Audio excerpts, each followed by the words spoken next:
Hi, Sarah. Welcome back. So, how are you feeling today?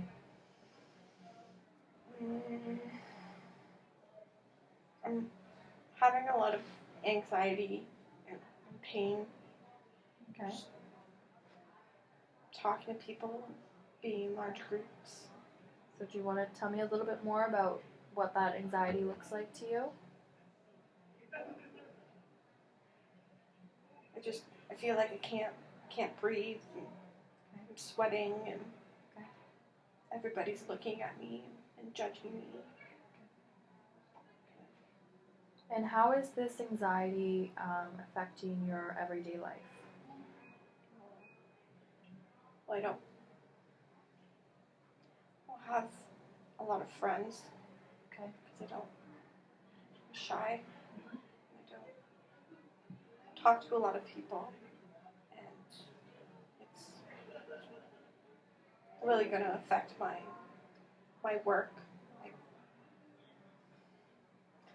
call in sick a lot Okay. because I don't want people to judge me and think I'm a freak or going to embarrass myself.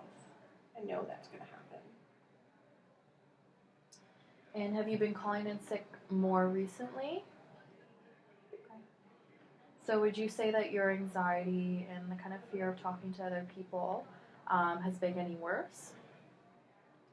Yeah, And why do you think that is? I feel like people are probably just going to whisper behind my back because I'm so weird and I keep to myself. I don't really talk to people. I'm just a loner. Okay. And has anybody ever approached you and said these things to you? Like, I've heard you use the word weird and loner. Has anybody ever said that to you?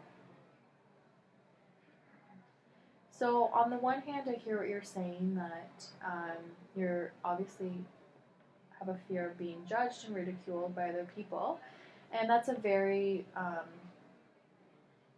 people with social phobias or social anxiety, it's a very real fear. And it can have physical ramifications. It can interrupt life. It can interrupt jobs and relationships. But on the other hand, I hear what you're saying is you haven't had this feedback from other people. So it's really your own interpretations of it. Is that correct? Okay. So I think it's also important to note that while you may be feeling really anxious in a situation, other people might not even be noticing it. Do you think that could be the case? Yeah, Mm-hmm. I Okay. just I feel like people are looking at me Okay. and judging me. Yeah.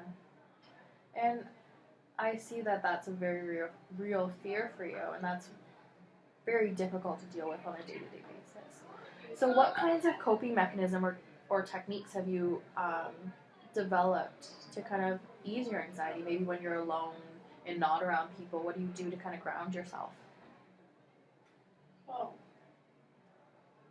I Okay, breathe a lot. that's good.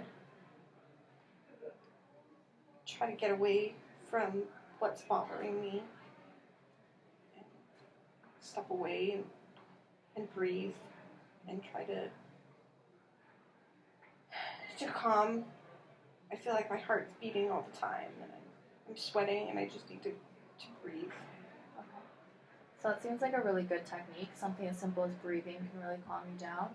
So maybe if you're feeling particularly anxious at work, instead of leaving or calling in sick, you can remove yourself from that situation and just focus on your breathing.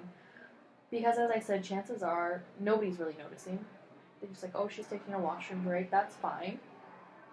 So remove yourself from the situation, breathe, kind of ground yourself before you return back to the workplace. Is that something that you think you could do at work? Yeah, I can try that. Okay. Are there any other kind of techniques that you think could be helpful for you? Or anything else that you can put in place that might help ease the anxiety at the workplace?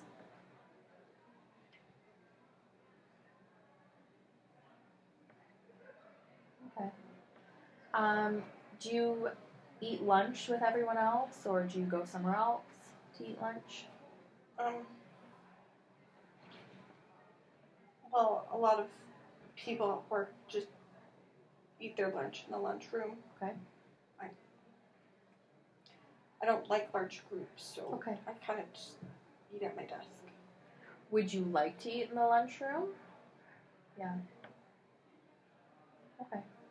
So, what about we work towards taking steps to eating in the lunchroom? So maybe that means going in there for 5 minutes one day while people are eating lunch, maybe saying hi to one or two people and then leaving. Maybe the next week you can take a break in there. Are those kind of steps you'd like to take?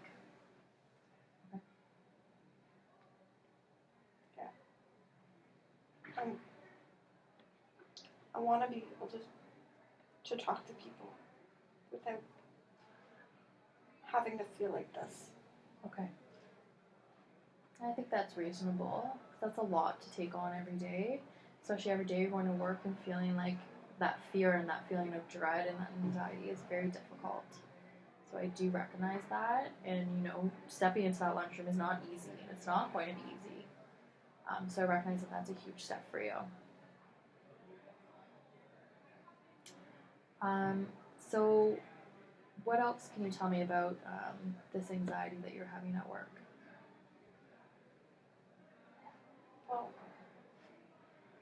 Well, I don't like large groups, Mm-hmm. and I don't like talking to people in large groups. So I kind of, to avoid a lot of people, Okay. and when I do that, I think people think I'm weird, and then I'm going to embarrass myself, and that's my biggest fear. Okay. So when you're having those feelings of being judged or being ridiculed, that fear of embarrassment, I want you to really recognize it and write down why do you feel, what is the situation, why are you feeling that you're going to embarrass yourself, and maybe think of more realistic solutions or a more realistic situation. So when you're in a situation where you might feel like somebody's judging you or talking behind your back, perhaps they're just, talking with a coworker about something work related, and they're not really talking about you. So I want you to recognize those situations and maybe write them down and keep a log and start challenging yourself. Because again, we can't read other people's minds. We don't know what they're actually thinking or saying. And chances are people aren't really noticing that you're feeling really anxious. Maybe it'll help you feel more comfortable talking to people in the future. Does that seem reasonable? Okay. So is there anything else you wanted to talk about today, or?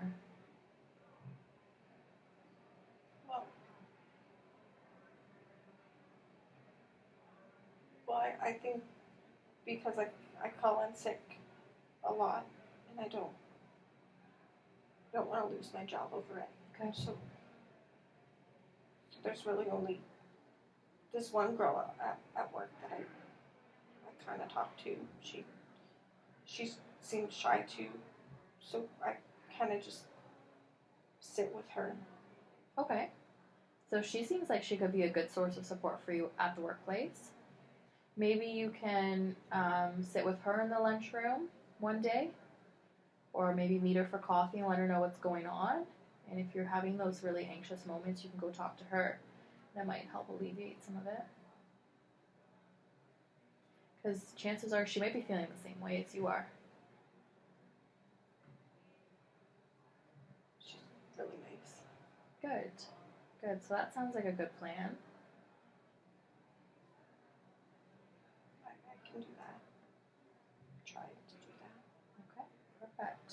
So we talked about a lot today. So maybe you can work on that stuff this week, and we can come back next week at the same time and talk about how it went. If you made it to the lunchroom, other steps we can take, and just start really challenging those kind of negative self-talk that you're having. Does that sound good? All right. Thank you, Sarah. I'll see you next week. Thanks.